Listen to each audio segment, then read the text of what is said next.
So we're sitting here at George III, and we buy a few grapes from you. So just wanted to maybe start here. We'll kind of go backwards as far as tasting wines. Maybe we'll start where we're at here in the heart of Rutherford, in this beautiful vineyard that we purchased quite a bit of grapes from, in several different blocks, all on the east side of Concrete. What's special about this place? You see, people talk about great vineyards and they say they have great soils or great location. Baloney. Great vineyards make great wine. If they don't make great wine, they're just not great vineyards. Yeah. And so that's what makes George III great, because the wines you guys make. Yeah. Yes. Great. Well, I know we're going backwards, but I'm going to put my nose in this. This is the R18 version. It's on the far side. Yep. Again, we're going backwards, but we're going from sight to. See, I'm a wine expert. I could tell what it was by the glass. I knew this was a Cabernet. That's good. And you can tell the vintage by the label. I've seen the label. Yeah. Yeah. But this just has that black fruit and that richness. It does. It really does. That stands out. And the grapes from this vineyard, we bought this vineyard in 1989. But forever it was part of BV Private Reserve. It was one of the ingredients in BV Private Reserve, so that for years and years and years, it has been producing grapefruit, masked with the other stuff and the winemaking techniques. But today it's doing what you're doing, following great history and making history with this. No, and I love our style is to be very, very well balanced, and this has about 50% new oak, so it's not over the top. We want the fruit to speak for itself, and the oak and the winemaking to support it, not the other way around. So, and I think it shows Great. well.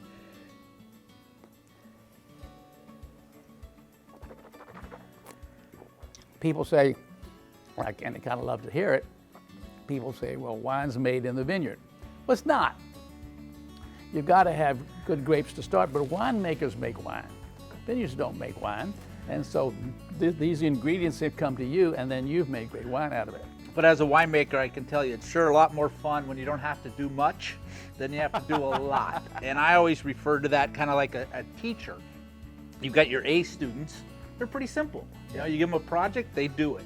It's the C students that you have you're trying to get to be a B, and the B to A. And I think a winemaker is kind of like that. You coach them up. Yeah. And the A's are already there. You just stay out of their way sometimes. Yeah. But it's coaching up the B's and C's that are pretty gratifying. And that's where the winemaking comes in when you have to do that. Let's move down south now, because you have the BV story up here, and then there's a little BV story down at Carneros Lake. It is.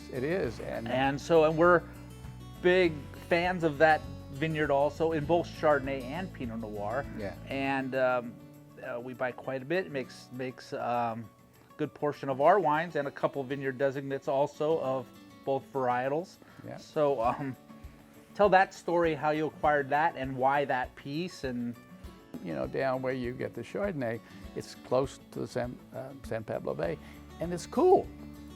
It's cooler down there, and you don't get heat spikes. It's generally 10 degrees less than it is up here, but it's much more consistent. Plus, and I'm not quite sure about it, there's a lot of wind. Yep. And I don't know what that does to the grape skins and things. If it was Cabernet, I'd say it makes them harder and more flavorful, but you take it off the skins pretty quick, but it's got to go in there for a little while. But that's the kind of things that happen about that location. But I got to also say to you is that when you talk about terroir, you know, it's all the physical features that's manipulated by the farmer. Well, the farmer down there, Jim Lincoln, our farmer, has been farming that land for 18 years. You know, you'd think he'd know. And how long's Jim's family been in the valley? Oh, he came over with a Donner Party. Yeah. But it's most everybody knows. You can read in a textbook what you need to do, but it's the timing of how things go back and forth, and that's also the whole thing about the total is more than the sum of the parts. It's just how it occurs here when the things happen.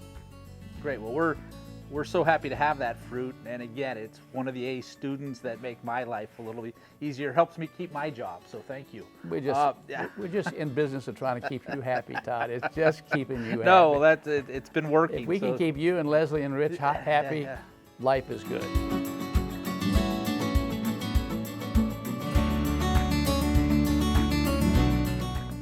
You've talked about the cooler climate down there. That adds to the acidity here, the minerality, the length. What we really want in our wines is length. You've taken a sip and you're still counting 5 seconds and you still have all the great flavors in there.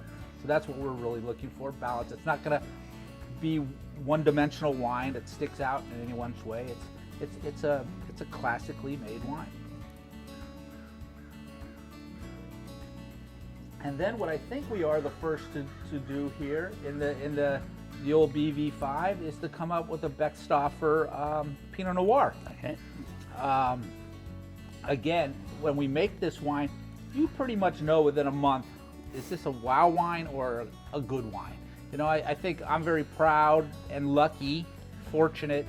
We don't have any bad wines to start with. We pick good vineyards for a reason. So, but then there are the ones that elevate a little bit more.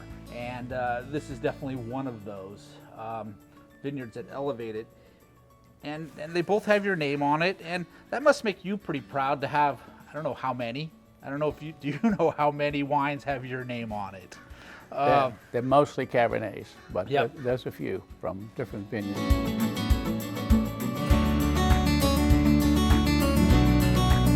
So, Andy, a question that gets asked to me all the time is, what's your favorite wine to make? And I never have the answer I should have for people that makes it simple and easy, because I'm really lucky and fortunate.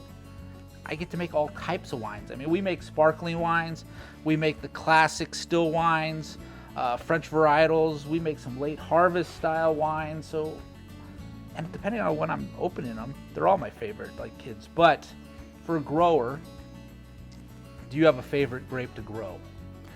Well, we grow Cabernet, Merlot, Pinot Noir, Chardonnay, Sauvignon Blanc. So I can like them all. Yeah.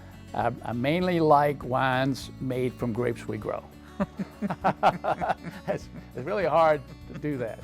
But depending on what the time is, you know, if you're sitting when you come home from work and you're sitting, maybe watch a little television, have some snacks, we drink a Sauvignon Blanc. Okay. I mean, if I had to drink Cabernet, I wouldn't be happy. Most of the wine I drink is Cabernet, and most of the wine I drink is older Cabernet. I say I like wines that are old and expensive. Now, my wife doesn't like me to say that. But I do, and Cabernet ages very well. But I love some Pinot Noir. I like red wine. I would be red wine. But most I drink is Cabernet. But sometimes I just need to soften up a bit and have Pinot Noir. So Andy, going back to the very beginning, is there a first wine that gave you that wow moment that said, this may be what I want to do?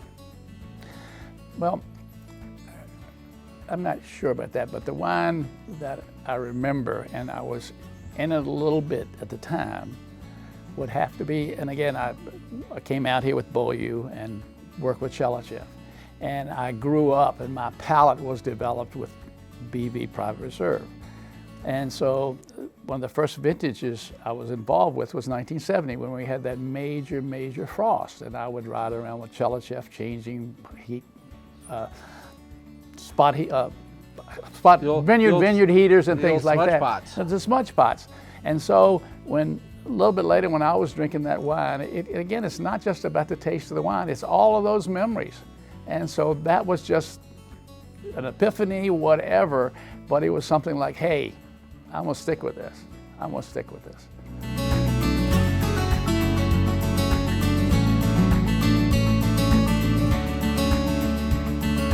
Well, Andy, we really appreciate the time. We appreciate the business, the relationship. Here's to future memories. Thank Cheers. you. Same for me. Thank you.